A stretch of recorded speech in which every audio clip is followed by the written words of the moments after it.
జార్ఖండ్లో ఆదివాసీలకు రక్షణ లేకుండా పోయిందన్నారు కేంద్ర మంత్రి అమిత్ షా. సీఎం హేమంత్ సోరెన్ పాలనతో ప్రజలు విసిగిపోయారన్నారు. ఇక బీజేపీ గెలిస్తే అక్రమ వలసలు అవుతాయన్నారు.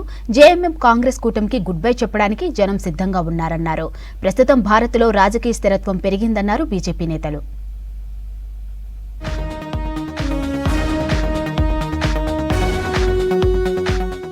జార్ఖండ్ యువతను సీఎం హేమంత్ సోరెన్ మోసం చేశారన్నారు కేంద్ర మంత్రి అమిత్ షా. ఏటా 5 లక్షల ఉద్యోగాలు ఇస్తానని మాట తప్పారన్నారు. అసెంబ్లీ ఎన్నికల్లో బీజేపీ గెలిస్తే 2,85,000 ప్రభుత్వ ఉద్యోగాలు భర్తీ చేస్తామని చెప్పారు. డిగ్రీ కంప్లీట్ చేసిన ప్రతి నిరుద్యోగికి నెలకు 2,000 ఆర్థిక సాయం అందిస్తామన్నారు. అలాగే 500కే గ్యాస్ సిలిండర్ పంపిణీ చేస్తామని చెప్పారు.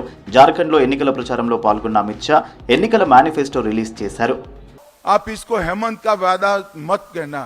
5 वर्ष पूरा होने के पहले मैं खुद आऊंगा और 5 लाख रोजगार का हिसाब झारखंड की जनता के बीच में दे। 2,87,500 करीब 3 लाख सरकारी पद निष्पक्ष और पारदर्शी तरीके से इसकी भर्ती की जाएंगी। हम वादा करते हैं हर गरीब को 5 साल में पक्का मकान पूरा करने का वादा भारतीय जनता पार्टी की सरकार। జార్ఖండ్లో ఆదివాసీలకు రక్షణ లేకుండా పోయిందన్నారు అమిత్ షా. బంగ్లాదేశ్ నుంచి వలస వచ్చిన వారు గిరిజన మహిళలను ప్రలోభపెట్టి పెళ్లి చేసుకుంటున్నారని ఆరోపించారు. అమాయక ఆదివాసీల భూములు కాజేస్తున్నారంటూ ఫైరయ్యారు. అక్రమ వలసలు ఆపకపోతే జార్ఖండ్ ప్రజల సంస్కృతి ఉపాధి దెబ్బతింటుందన్నారు. అసెంబ్లీ ఎన్నికల్లో బీజేపీని గెలిపిస్తేనే జార్ఖండ్ భవిష్యత్తు పదిలంగా ఉంటుందన్నారు. కాంగ్రెస్ పార్టీ బూటకపు హామీలు నమ్మొద్దన్నారు అమిత్ షా. हेमंत सोरेन की सरकार को उखाड़ कर फेंक दीजिए और एक कमल फूल की सरकार लाइए। गैस का दाम कितना भी बढ़ जाए, हम 500 रुपये में झारखंड की माताओं को गैस देने का काम करेंगे और दीपावली और रक्षाबंधन में एक गैस का सिलेंडर फ्री ऑफ कॉस्ट देने का काम भारतीय जनता पार्टी। భారత రక్షణ ఎగుమతులు 2030 నాటికి 50,000 కోట్ల రూపాయలకు చేరుకుంటాయన్నారు కేంద్ర మంత్రి రాజ్నాథ్ సింగ్. 7 ఏళ్ల క్రితం ఎగుమతులు కేవలం 600 కోట్లు మాత్రమే ఉండేవన్నారు. ప్రస్తుతం ఆయుధ ఎగుమతులు 23,000 కోట్లకు చేరుకున్నాయని చెప్పారు. రక్షణ రంగంలో భారత్ త్వరలోనే స్వావలంబన సాధిస్తుందన్నారు Rajnath Singh.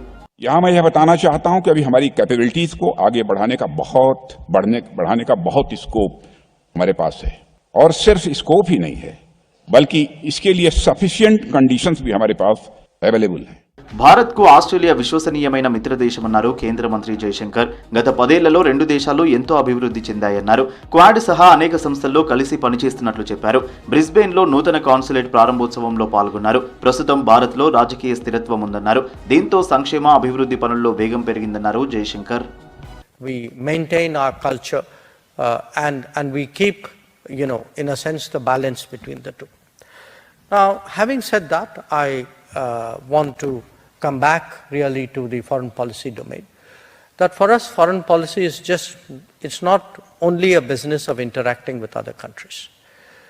India will grow, India is growing, but India wants to grow with the world.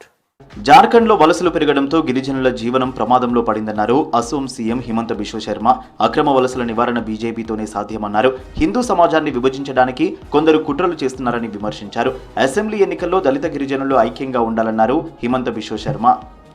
तो मेरा मानना है कि हम लोग बढ़िया से इस बार चुनाव जीत जाएगा. देखिए, एक रहेगा तो सेफ रहेगा. राहुल गांधी ने हिंदू समाज को बांटने के लिए निरंतर प्रयास कर रहा है. झारखंड में घुसपैठिया आते हैं. हमारे आदिवासी समाज, हिंदू समाज का अस्मिता को खतरा में पहुंचा दिया है. इस समय है एक रहने का.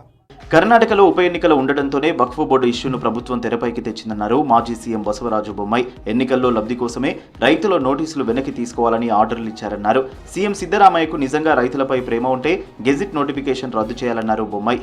The gazette notification on the basis which this notices are issued. Unless until that is done, there will be a sword hanging on the farmers forever, and it will be a big protest against all this WAF issues.